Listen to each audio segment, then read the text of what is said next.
नमस्कार दोस्तों, स्वागत है आपका इस नए वीडियो में। हमारी जिंदगी में कई बार हम खुद को एक मुश्किल घड़ी में पाते हैं। कई बार हमें बड़े फैसले लेने पड़ते हैं, लेकिन हमें यह नहीं पता होता कि वो सही है या गलत। क्या उस फैसले का परिणाम हमारे जीवन में खुशियां लाएगा या मुसीबत। लेकिन कई बार हमारे पास सही निर्णय लेने की सुझाव नहीं होते और हम जल्दबाजी में फैसला कर लेते हैं, और उन फैसलों की वजह से हमारी जिंदगी सुखमय हो सकती है या फिर हमारी जिंदगी नरक से भी बढ़कर हो सकती है। इसलिए सही फैसला लेने की क्षमता हमारे जीवन में सफलता हासिल करने के लिए आवश्यक है। तो चलिए आज की इस बोध कहानी के माध्यम से जानते हैं कि जीवन में सही फैसले कैसे लिए जाएं, और यह भी कि सही निर्णय लेने के तरीका कौन सा है। तो बिना किसी देरी के कहानी शुरू करते हैं दोस्तों। कई साल पहले की बात है। एक छोटे से राज्य में एक बौद्ध भिक्षु निवास कर रहे थे, जिन्हें सभी जगहों पर उनके ज्ञान के बड़े चर्चे थे। वह बौद्ध भिक्षु बहुत ज्ञानी थे। उनके पास लोग बहुत दूर दूर से आते थे ताकि वे उनसे अपनी समस्याओं का समाधान प्राप्त कर सके। उनके पास कोई भी कैसी भी समस्या लेकर क्यों ना आए, वह समस्या का समाधान अवश्य करते थे। जब भी वह किसी की समस्या सुनते तो उस समस्या को बड़े ही ध्यान से सुनते, समझते, उसमें लीन हो जाते, और उसके बाद कुछ देर के लिए वह आंखें बंद करते और समस्या के बारे में अच्छे से सोच विचार करते और उसके बाद उसका समाधान देते। ऐसे में कोई भी व्यक्ति उनके बारे में केवल एक ही बात सोचता था, शायद इन साधु के पास कोई ऐसी चमत्कारिक शक्तियां हैं जिससे यह समाधान पूछते हैं और उसके बाद हमें वह समाधान बताते हैं। एक बार एक युवक ने उन महाराज से यह पूछ भी लिया, क्या आपके पास ऐसी कोई चमत्कारी शक्तियां हैं जिसके कारण आप हमारी समस्याओं का समाधान करते हैं, या आपके पास ऐसी कोई दिव्य दृष्टि है जिससे आप हमारी समस्याओं का समाधान खोज पाते हैं। उस युवक की यह बात सुनकर वह साधु जोर जोर से हंसने लगे, लेकिन उन्होंने उस युवक की बात का कोई जवाब नहीं दिया। उसके कुछ ही दिनों बाद उस राज्य में एक बड़ी अजीब सी घटना घटी। उस राज्य में एक बुढ़िया औरत रहा करती थी, जो अपने पूरे घर में अकेले ही रहती थी। उसका कोई ना था। उस राज्य से होकर 4 मित्र अपने घर की ओर जा रहे थे। वे लोग दूसरे नगर में काम करके पैसा इकट्ठा करके अपने गांव की ओर जा रहे थे। ये बात बहुत पुराने जमाने की है, जब यातायात के साधन ना हुआ करते थे, इसलिए वे लोग पैदल ही यात्रा किया करते थे। इसी कारण वे चारों मित्र अपने अपने धन को इकट्ठा करके अपने गांव की ओर प्रस्थान कर रहे थे। उन चारों ने अपना अपना धन एक छोटी सी पोटली में रखा था और उसी पोटली में उन सब की सारी कमाई थी। तभी उन चारों मित्रों में से एक मित्र कहता है, मित्रों, इस तरह से यदि हम अपना धन अलग अलग रखेंगे तो इससे हमारा धन चोरी हो सकता है। क्यों ना हम अपना सारा धन एक ही पोटली में रख दें, जिससे हम सब इस पर ध्यान भी दे सकेंगे और हमारा धन सुरक्षित भी हो जाएगा। और जब हम अपने गांव पहुंच जाएंगे तो हम वहां पर अपना अपना हिस्सा इसमें से ले लेंगे। उन तीनों मित्रों ने उस युवक की बात मान ली और वे सभी मिलकर अपना धन एक ही पोटली में रख देते हैं और वे सभी मिलकर अपने गांव की ओर आगे बढ़ते हैं। चलते चलते काफी समय बीत चुका था और अब रात्रि होने वाली थी। तभी आगे चलकर रास्ते में उन्हें एक घर दिखाई दिया, जहां पर एक बूढ़ी औरत रहा करती थी। रात्रि का समय भी हो चुका था और उन चारों मित्रों को रात रुकने के लिए कोई ना कोई जगह की आवश्यकता भी थी। ऐसे में उन चारों ने मिलकर यह योजना बनाई कि वे लोग आज रात इसी घर में ठहरेंगे। इसलिए वे चारों लोग उस घर की ओर आगे बढ़ते हैं। उस घर का दरवाजा खटखटाते हैं। तभी सामने से एक बूढ़ी औरत दरवाजा खोलती है और उन चारों मित्रों में से एक मित्र हाथ जोड़कर उस बूढ़ी औरत से कहता है, माता जी, हम अपने गांव की ओर जा रहे थे, लेकिन यहां रास्ते में ही रात हो गई और अब हम इतनी रात में सफर नहीं कर सकते। इसलिए हमारी आपसे विनंती है कि हम आपके यहाँ पर एक रात रुकना चाहते हैं। सुबह होते ही हम यहाँ से चले जाएंगे। उस बूढ़ी औरत ने काफी देर सोच विचार किया और उसके बाद वह बूढ़ी औरत कहती है, ठीक है, तुम सभी आज रात के लिए यहाँ पर रुक सकते हो। मुझे कोई दिक्कत नहीं, मैं खाना बनाने जा रही हूँ। कहो तो तुम लोगों के लिए भी बना दूं। उन चारों ने सहमति जताते हुए कहा, हाँ बिल्कुल। उसके बाद उन चारों मित्रों ने धन की पोटली उस बूढ़ी औरत को थमा दी और कहा, माता जी, इस पोटली में हमारे साल भर की कमाई है। हम चारों ने अब तक का अपना सारा कमाया हुआ धन इसी पोटली में रखा है और अब हम इसे आपको सौंपते हैं, क्योंकि यह हम चारों से ज्यादा आपके पास सुरक्षित होगा। हम बस इतना चाहते हैं कि यदि हम चारों में से कोई एक व्यक्ति से लेने आए तो आप इस पोटली को उसे मत देना जब तक कि हम चारों एक साथ इस पोटली को लेने न आए। तभी वह बूढ़ी औरत कहती है, ठीक है बेटा, यदि तुम चारों एक साथ आओगे तभी मैं इस पोटली को आपको सौंपेंगे। और वैसे भी आप लोग तो सुबह यहां से चले जाने वाले हैं, मैं आपको सुबह ही यह पोटली थमा दूंगी, वह धन की पोटली। उस बूढ़ी औरत को थमाकर चारों मित्र निश्चिंत हो जाते हैं कि अब उनका धन सुरक्षित है और वे लोग खाना खाकर सो जाते हैं। अगली सुबह जब वह चारों उठते हैं तो सभी लोग अपनी आगे की यात्रा के लिए तैयारियां शुरू कर देते हैं। उन चारों नौजवानों में से एक नौजवान थोड़ा सा बदमाश था। वह अपने उन तीनों मित्रों से कहता है, भाइयों, इस बूढ़ी औरत ने हमारी रात भर खातिरदारी की है, हमें अच्छा भोजन खिलाया, सोने के लिए अच्छी जगह दी, रात भर यहां सर छुपाने के लिए एक अच्छा मकान दिया और हमने अब तक उसके लिए कुछ नहीं किया। वह बूढ़ी औरत अकेले ही खेतों में काम कर रही है। क्या हम सभी यहां से जाने से पहले इस बूढ़ी औरत की मदद नहीं कर सकते? उस बदमाश नौजवान ने मन ही मन यह योजना बना ली थी कि वह किसी तरह से भी उस बुढ़िया से पोटली हासिल करके ही रहेगा। बाकी के तीनों मित्र उसकी बातों में आ जाते हैं और वे सभी मिलकर उस बुढ़िया की मदद करने अर्थात खेतों में काम करने के लिए चल पड़ते हैं। वे सभी मिलकर खेतों का काम कर ही रहे थे कि तभी वह बदमाश नौजवान अपने बाकी तीनों मित्रों से कहता है, मित्र, मुझे जोरों की प्यास लग गई है, मैं जरा उस बूढ़ी औरत से पानी मांगकर लाता हूं। वह बाकी मित्र भी अब काफी थक चुके थे, उन्हें भी जोरों की प्यास लगी थी, इसलिए वह तीनों मित्र उसे वहां से जाने की अनुमति दे देते हैं। जैसे ही वह बदमाश उस बूढ़ी औरत के पास पहुंचता है, वह उस बूढ़ी औरत से कहता है, माता जी, अब हम यहां से जा रहे हैं, कृपया करके हमारे धन की पोटली हमें वापस दे दें। इस पर वह बूढ़ी औरत कहती है, नहीं नहीं, जब तक तुम चारों एक साथ ना हो तब तक मैं वह पोटली किसी को नहीं दे सकती। तुम्ही ने तो कहा था कि जब तक हम चारों एक साथ ना हो तब तक यह पोटली किसी को नहीं देनी है। तभी वह बदमाश उन तीनों की तरफ इशारा करते हुए कहता, हे लाओ। उन तीनों ने सोचा कि हमारा मित्र हमारे लिए पानी लाना चाहता है, इसलिए वह हमसे आज्ञा मांग रहा है। तभी उन तीनों मित्रों ने इशारे में उस युवक से कहा, हाँ हाँ ठीक है, ले आओ। ये देख, उस बुढ़िया को यह लगने लगा कि अब ये चारों यहां से जा रहे हैं और ये अपनी पोटली मांग रहे हैं, इसलिए उस बुढ़िया ने वह कोठलाकर उस बदमाश के हाथों में रख दी और वह बदमाश उस पोटली को लेकर वहां से चला गया और बाकी के तीनों मित्र अपने खेत के काम में व्यस्त हो जाते हैं। कुछ देर के बाद जब वह तीनों खेत का काम करके वापस लौटते हैं और बुढ़िया से कहते हैं, माता जी, हमारा मित्र जो यहां पानी पीने आया था वह कहाँ गया? इस पर वह बुढ़िया कहती हैं, क्या वह पानी पीने आया था? पर वो तो कह रहा था कि हम चारों जा रहे हैं, कृपया करके हमारे धन की पोटली हमें थमा दें।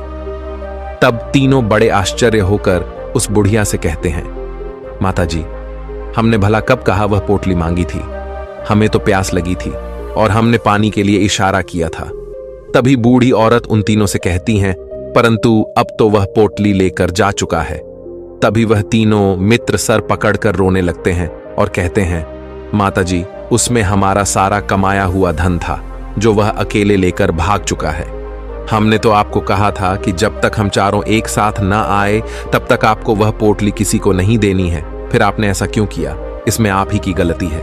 हमने आपको उस पोटली की हिफाजत के लिए रखा था और आपने उसे एक ऐसे आदमी के हाथों में दे दिया जिसने हमारा सारा धन हमसे लूट लिया। हम बर्दाश्त नहीं करेंगे, हम राजा के पास जाएंगे और राजा से आपकी शिकायत करेंगे, न्याय की मांग करेंगे। अब तो इस बात का राजा ही फैसला करेंगे। तीनों नौजवान क्रोधित होकर राज दरबार में पहुंच जाते हैं और अपनी सारी समस्या उन राजा को बता देते हैं। जब वह राजा उन तीनों नौजवानों की बात ध्यानपूर्वक सुनता है तो वह तुरंत ही उस बुढ़िया को राज दरबार में पेश होने का आदेश देता है। राजा के आदेश पर राजा के सैनिक तुरंत ही उस बूढ़ी औरत को राज दरबार में पेश करते हैं और राजा भरी दरबार उस बूढ़ी औरत को दोषी करार कर देता है और कहता है, तुम्हें वह पोटली उस अकेले व्यक्ति को नहीं देनी चाहिए थी। जब उन्होंने तुमसे कहा था कि जब तक वह चारों एक साथ उस पोटली को लेने ना आए तब तक तुम्हें वह धन किसी को नहीं देना चाहिए था। इसमें तुम्हारी गलती है और अब तुम्हें इसका हर्जाना भरना होगा, तुम्हें इनका धन लौटाना होगा। राजा का यह आदेश सुनकर बूढ़ी औरत फूट फूट कर रोने लगती है और राजा से मदद की गुहार लगाती है और कहती है, हे राजन, मैं तो एक बूढ़ी औरत हूं और मेरे पास इतना धन नहीं है और ना ही मेरे घर में कोई ऐसा है जो धन कमाता हो। मेरे पास इतना धन नहीं कि मैं इनका धन लौटा सकूं। मैं तो अकेली हूं, बेसहारा हूं, कृपा करके मुझ पर रहम करे।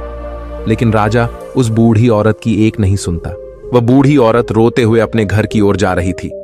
ये सोच रही थी कि आखिर में इतना धन कहां से लाऊं, कि कैसे मैं उन लोगों का यह धन उन्हें लौट आऊंगी।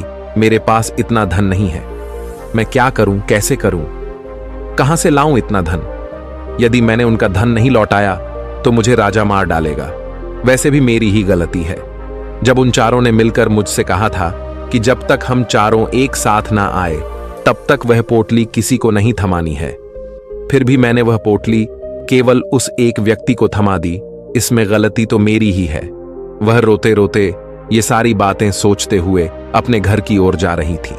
तभी रास्ते में उस बूढ़ी औरत को वहीं संत मिले जो उस नगर में किसी भी समस्या का समाधान बड़ी ही सरलता और सहजता से करते हैं। उन्होंने उस बूढ़ी औरत से कहा, क्या बात है बेटी, क्यों रो रही हो? इस पर वह बूढ़ी औरत उस संत को सब कुछ सच सच बता देती है और कहती है, हे महाराज, इसमें गलती तो मेरी ही है। उन चारों ने तो पहले ही कहा था कि जब तक वे चारों एक साथ ना आए तब तक वह पोटली मुझे किसी को नहीं देनी है। लेकिन मेरी हिम्मत मारी गई थी जो मैंने वह पोटली केवल एक व्यक्ति को थमा दी और वह उनका सारा धन लेकर वहां से भाग गया। लेकिन अब मुझे यह समझ नहीं आ रहा कि मैं वह सारा धन कहां से लाऊं, कैसे जुटाऊं। मेरे पास इतना धन नहीं है और राजा ने तो आदेश भी दे दिया है कि मुझे उनका धन लौटाना ही पड़ेगा। लेकिन मैं यह समझ नहीं पा रही कि इतना सारा धन मैं कहां से लाऊंगी। तभी वह संत उस बूढ़ी औरत से कहते हैं, शांत हो जाओ, मैं कोई ना कोई रास्ता जरूर निकाल लूंगा। इतना कहकर वह संत वहीं पर बैठ जाते हैं, ध्यान करने लगते हैं। कुछ देर के लिए आंखें बंद कर सोचते हैं, विचार करते हैं। मौन रहकर वह समस्या का समाधान निकालते हैं और उसके बाद वह उस बूढ़ी औरत से कहते हैं, बेटी, राजा ने फैसला किया है, वह बिल्कुल गलत है। आपने जो किया इसमें आपकी कोई गलती नहीं है। राजा का फैसला गलत है। उन संत के इतना कहने पर बूढ़ी औरत चुप हो गई और यह सोचने लगी कि आखिर राजा का फैसला कैसे गलत हो सकता है। राजा तो सभी के लिए न्याय ही करते हैं और वह कभी किसी का बुरा नहीं करते। फिर आखिर आज राजा का फैसला कैसे गलत हो गया? उन संत और उस बुढ़िया की बात आसपास के खड़े लोग सभी लोग सुन रहे थे और वे लोग भी बड़े अचरज में थे, क्योंकि राजा का फैसला कैसे गलत हो सकता है। राजा ने तो बिल्कुल सही फैसला लिया है। इस बूढ़ी औरत ने ही गलती की है, उन चारों का धन केवल एक ही को थमा दिया। ऐसे में इस बुढ़िया को उनका धन तो लौटाना ही चाहिए। राजा ने गलत फैसला कहा किया है। तभी वह संत उस बूढ़ी औरत से कहते हैं, जाओ और राज दरबार में कह दो कि हे राजन, आपका फैसला गलत है और सही क्या है, गलत क्या है, इसका फैसला मैं करूंगा। पहले तो बूढ़ी औरत इतनी हिम्मत ही नहीं जुटा पा रही थी कि वह राज दरबार में जाकर भरे राज दरबार में राजा को यह कह सके कि राजन, आपका फैसला गलत है। लेकिन जैसे तैसे उसने हिम्मत जुटाई और वह वापस राज दरबार लौटी। उसने डरते हुए भरे राज दरबार राजा से बड़ी थर्राती आवाज में कहा, हे राजन, आपने जो फैसला किया है वह फैसला गलत है। इतना कहकर उसने राजा को सारी बात सच सच बता दी। उस बूढ़ी औरत की बात सुनकर राजा बहुत क्रोधित हुआ। राजा ने उस बूढ़ी औरत से कहा, कौन है वह संत जिसने मेरे फैसले को गलत बताया है? क्या उन्हें नहीं लगता कि मैंने सही निर्णय लिया है? मैं हर रोज कई निर्णय लेता हूं, कई फैसले करता हूं, लेकिन आज तक कभी किसी ने मुझसे यह नहीं कहा कि मेरा फैसला गलत है। यदि उन संत ने मुझे सही फैसला न सुनाया, उन्हें फांसी की सजा दे दूंगा। यह बात पूरे नगर में फैल गई। सभी लोग यह जानने के लिए हैरान थे कि आखिर वह साधु ऐसा कौन सा फैसला सुनाने वाले हैं जो राजा से भी उचित होगा, जिसमें सबके लिए न्याय होगा। राजा ने अपने सैनिकों को तुरंत ही आदेश दिया कि जाओ और संत को राज दरबार में लाओ। राजा की आज्ञा के अनुसार वे सैनिक तुरंत ही उन संत को लेने के लिए निकल पड़े। वे लोग कुछ ही देर बाद उन संत को लेकर राज दरबार पहुंचे। राज दरबार में सभी लोग उपस्थित थे और सभी लोग उन संत के फैसले का इंतजार कर रहे थे।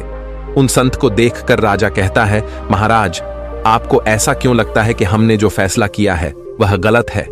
इस बुढ़िया ने यह वादा किया था कि वह चारों लोगों को एक साथ ही वह पोटली जमाएगी।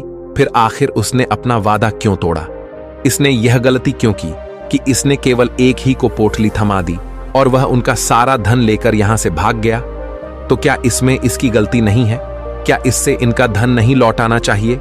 इस पर वह साधु बड़ी विनम्रता से राजा से कहते हैं, हे राजन, यह आपका फैसला था, लेकिन मैं आपसे कुछ कहना चाहता हूं। इस पर राजा कहता है, ठीक है, कहिए आप क्या कहना चाहते। इस पर वह साधु बड़ी विनम्रता से राजा से कहता है, हे राजन, जैसा कि वादा किया गया था कि पोटली एक साथ उन चारों को ही दी जाएगी, तो अभी तो ये केवल 3 है, चौथा कहां है? तो इनसे कहिए कि ये लोग यहां से वापस जाएं और अपने उस चौथे मित्र को यहां लेकर आए, तभी इनका धन वापस किया जाएगा। और वादा भी ऐसा ही किया गया था कि जब तक चारों लोग एक साथ ना हो तब तक उनका धन उन्हें नहीं लौटाया जाएगा। और यदि यह बूढ़ी औरत इन तीनों को धन लौटा देती है तो ये बूढ़ी औरत अपना वादा तोड़ देगी, और ये सही नहीं है। इसलिए यदि आप चाहते हैं कि इनका धन लौट आया जाए तो पहले इनसे कहिए कि ये लोग जाएं और अपने उस चौथे मित्र को यहां पर वापस ले आए। उस राजदरबार में हर कोई इस बात को सुनकर बहुत खुश हुआ। सभी ने उन संत की बहुत तारीफ की। राजा भी उन संत के इस फैसले से पूरी तरह से सहमत था। राजा तुरंत ही उन संत के सामने सिर झुका लेता है और हाथ जोड़कर उनसे कहता है, हे महाराज, आपका यह फैसला इतना सही कैसे हो सकता है? आखिरी बात मेरे दिमाग में आई क्यों नहीं? मैंने इस बात को इस तरह से सोचा क्यों नहीं? तभी वह साधु उस राजा से कहते हैं, हे राजन, आपके पास और भी काम होते हैं। आप दिन भर व्यस्त रहते हैं और आपको जल्दबाजी में फैसले लेने पड़ते हैं। आपने इस मामले को सुना समझा, लेकिन इसे देखने में आप गलती कर गए। इससे आपने केवल ऊपरी तौर पर देखा। आपने इसकी गहराई तक जाने का प्रयास तक नहीं किया। यदि आपने इस मामले की गहराई को देखा होता, समझा होता, तो आप भी इसी नतीजे पर आते। जब तक हम किसी मामले की गहराई तक नहीं जाते, तब तक हम उसका सही समाधान नहीं निकाल सकते। लेकिन हम में से अधिकांश लोग तो अपने फैसले केवल जल्दबाजी में लेना चाहते हैं, भले ही वह मामला कितना भी गंभीर क्यों ना हो। हमें तो बस अपना हक चाहिए, हमारा नाम होना चाहिए, भले ही फैसला हमारे लिए आगे चलकर हमारे लिए नुकसानदायी क्यों ना हो। लेकिन हम तो उस मामले की गहराई तक जाने के लिए सोचते तक नहीं। तभी वह राजा उन संत से कहता है, हे महाराज, क्या आपके पास कोई दिव्य शक्तियां हैं? क्या आपके पास ऐसी कोई चमत्कारिक शक्ति है जिसे आप सवाल करते हैं और बदले में वह आपको जवाब देती है, जिस कारण आप सटीक और सही समाधान बता पाते हैं? राजा की यह बात सुनकर वसंत मुस्कुराने लगे और राजा से कहते हैं, हे राजन, यह सवाल मुझसे कई लोगों ने पूछा है और मैंने कभी किसी का कोई जवाब नहीं दिया। लेकिन आप इस राज्य के राजा हैं, इसलिए मैं आपके इस प्रश्न का उत्तर देता हूं। आप में से कई लोगों को यहां ऐसा लगता है कि मेरे पास कोई ऐसी शक्तियां हैं जिससे मैं बात कर सकता हूं, जिससे मैं कोई भी समस्या का समाधान पा सकता हूं। लेकिन मैं आप लोगों को एक बात सच सच बता देता हूं, मेरे पास ऐसी कोई शक्तियां नहीं हैं। मैं तो केवल हर मामले की गहराई तक सोचता हूं, उस बात पर विचार करता हूं, और जब मैं विचार करता हूं तो मेरे सामने कई सारे समाधान आते हैं, और जो समाधान मेरे सामने आते हैं मैं उन पर भी विचार करता हूं, उनके बारे में भी गहराई तक जाता हूं। और जब मुझे लगता है कि इस समस्या का समाधान यही होना चाहिए, तभी मैं समाधान उस व्यक्ति को देता हूं ताकि वह अपनी समस्या का समाधान कर सके। अब आप ही सोचिए, आप जल्दबाजी में यह फैसला लेकर इस बुढ़िया का जीवन पूरी तरह से बर्बाद कर देते। हमारा पूरा जीवन केवल एक फैसले पर निर्भर करता है। यदि वह फैसला सही हुआ तो हमारा जीवन अच्छा बन जाएगा, और यदि वह फैसला गलत निकला तो हमारा जीवन नर्क से भी बदतर हो सकता है। इसलिए यदि आप सही और सटीक फैसला लेना चाहते हैं तो आपको मौन रहना सीखना पड़ेगा। मौन रहकर उस पर विचार करना सीखना होगा, क्योंकि हमारे फैसले ही हमारा भविष्य तय करते हैं, हमारी जिंदगी का अगला पड़ाव तय करते हैं। फिर चाहे वह फैसले छोटे हों या बड़े, वे ही हमारी जिंदगी को निर्धारित करते हैं। इसलिए सबसे पहले हमें सही फैसले लेने के लिए मौन रहना सीखना आवश्यक है, उन पर विचार करना आवश्यक है। और जब आप ऐसा करते हैं तो आपके सामने एक ही समस्या के कई सारे समाधान निकल कर आते हैं, और जब आप उन पर गौर करेंगे तो आपको यह समझ में आएगा कि उन फैसलों का समाधान कैसा होना चाहिए, कि समाधान से आपको क्या फायदा होगा और क्या नुकसान होगा, या उस समाधान पर सोच और विचार करने पर ही आप उसे समझ सकते हैं और तभी आप यह निर्णय भी ले सकते हैं कि क्या यह समाधान उचित रहेगा या नहीं। और यह सब संभव हो सकता है यदि हम कम बोलना शुरू करें, अब पूरी तरह से मौन हो जाए। इसका अर्थ यह है कि आप भीतर से शांत हो जाएं, और जब आप भीतर से शांत होने लगते हैं तो आपका मन स्पष्ट होने लगता है, साफ होने लगता है, और आप किसी भी चीज पर सोच विचार कर सकते हैं। और जब आप भीतर से शांत होने लगते हैं तो आप ऊपर से भी कम बोलते हैं, और जब आप धीरे धीरे कम बोलने के आदी हो जाते हैं तो आप साफ और स्पष्ट तौर पर सोच और समझ पाते हैं। आपके विचारों में शुद्धता आ जाती है, जिससे आपको यह साफ और स्पष्ट देखने को मिल जाता है ये कौन सा फैसला सही होगा और कौन सा फैसला गलत होगा। आपको उस परिस्थिति में क्या करना चाहिए और क्या नहीं करना चाहिए। लेकिन हम में से अधिकांश लोग अपने आप को सही साबित करने के लिए, अपने आप को ऊंचा साबित करने के लिए अत्यधिक बोलते हैं, और इतना बोलते हैं कि हर कोई उनकी बातों को गंभीरता से नहीं लेता। उन्हें ऐसा लगता है कि मानो ज्यादा बोलना ही हमारे लिए हमारा शस्त्र है, लेकिन वह यह भूल जाते हैं कि वह अत्यधिक बोलकर मूर्ख बन रहे हैं। लोग हमारा मजाक बनाते हैं, हमें मूर्ख समझते हैं, हमसे दूर रहने लगते हैं क्योंकि उन्हें हमारी बक बक अच्छी नहीं लगती। लेकिन जब आप भीतर से शांत होने का प्रयास करते हैं और धीरे धीरे भीतर से शांत होने लगते हैं तो आप खुद ब खुद ऊपरी तौर पर कम बोलना शुरू कर देते हैं। इससे आपके मन में, आपके मस्तिष्क में एक साफ और स्पष्ट विचार उत्पन्न होते हैं, और आप अपने आप को साफ स्पष्ट तौर पर समझ पाते हैं, देख पाते हैं आपको कब, क्या, क्यों और कितना बोलना चाहिए, और आपको कब, कैसे, क्यों, किस तरह से कौन सा फैसला लेना सही है या नहीं, यह भी आप अच्छी तरह से समझ और जान पाते हैं। जब आप कम बोलना शुरू करते हैं तब आप अपने आप को बहुत अच्छी तरह से समझना शुरू कर देते हैं, अपने आप पर अच्छी तरह से विचार करना शुरू कर देते हैं। तब आपको यह बात भी बहुत अच्छी तरह से समझ में आने लगती है कि जो हम बेकार की बक बक करते हैं उस पर हमारे शरीर की बेवजह ही कितनी सारी ऊर्जा यूं ही व्यर्थ हो जाती है, नष्ट हो जाती है, जिसे हम चाहे तो किसी जरूरी काम में लगा सकते हैं, फैसले लेने में लगा सकते हैं, जिससे हम तनाव मुक्त रह सकते हैं और हमें अच्छी नींद भी आ सकती है। और यदि आप इसी प्रकार सोच विचार कर फैसले लेना शुरू करते हैं तो आपका मस्तिष्क भी अच्छी तरह से काम करने लगता है और आपका मस्तिष्क पहले से भी ज्यादा शक्तिशाली हो जाता है। और इसका एक बहुत अच्छा उदाहरण भी आपको मैं बताना चाहूंगा। जब आप स्कूल में पढ़ते थे या फिर आज भी आप पढ़ रहे हो तो आपने देखा होगा कि जो बच्चे होनहार होते हैं, होशियार होते हैं, वे लोग बहुत कम बातें करते हैं और अपना समय सही चीजों में लगाते हैं। वह अधिकांशतः अपना समय मौन होकर ही बिताते हैं। इसी वजह से वह पढ़ाई करने में बहुत तेज होते हैं। वह जो कुछ भी पढ़ना चाहते हैं वह उसे याद कर ले जाते हैं। लेकिन वहीं पर दूसरी तरफ जो लोग बहुत अधिक बोलते हैं, यदि आप उन्हें पूरे 24 घंटे भी दे दें तो भी वह उस तरह से उन चीजों को याद नहीं रख सकते जिस तरह से वह मौन रखने वाले बच्चे उन बातों को याद कर लेते हैं। और महान चाणक्य ने भी यही कहा है कि जो व्यक्ति ये समझ जाता है कि उसे कब, कहां और कितना बोलना चाहिए, उस व्यक्ति को सफल होने से कोई नहीं रोक सकता। और आप इतिहास उठाकर देख सकते हैं, आज तक जो भी लोग महान हैं, जो लोग भी सक्सेसफुल बने हैं, उन लोगों की आदत बहुत कम बोलने की है। उनका पूरा ध्यान केवल अपने लक्ष्य पर होता है और अपना पूरा समय वह अपने लक्ष्य को पाने में ही लगा देते हैं। इसीलिए आपको भी यह आदत अपने जीवन में उतारनी चाहिए। और कम बोलने का अर्थ यह नहीं कि आप ऊपर से कम बोलें, बल्कि आप भीतर से कम बोलिए, भीतर से शांत रहिए। यदि आप रोज इसका अभ्यास करते हैं तो केवल कुछ दिनों में ही इससे होने वाले लाभ आपको आपके सामने नजर आने लगेंगे। दोस्तों, आपने आज के इस वीडियो से क्या सीखा वह मुझे आप कमेंट में बता सकते हैं। इसी के साथ मैं उम्मीद है कि आपको आज की वीडियो पसंद आई होगी, तो इस वीडियो को उस इंसान को शेयर करें जिससे ये कहानी सुनने की जरूरत है, और उसी के ठीक बाद चैनल को सब्सक्राइब करें। तो चलिए फिर मिलते हैं ऐसी एक और नई वीडियो में एक नए मैसेज के साथ। तब तक के लिए अपना ख्याल रखें।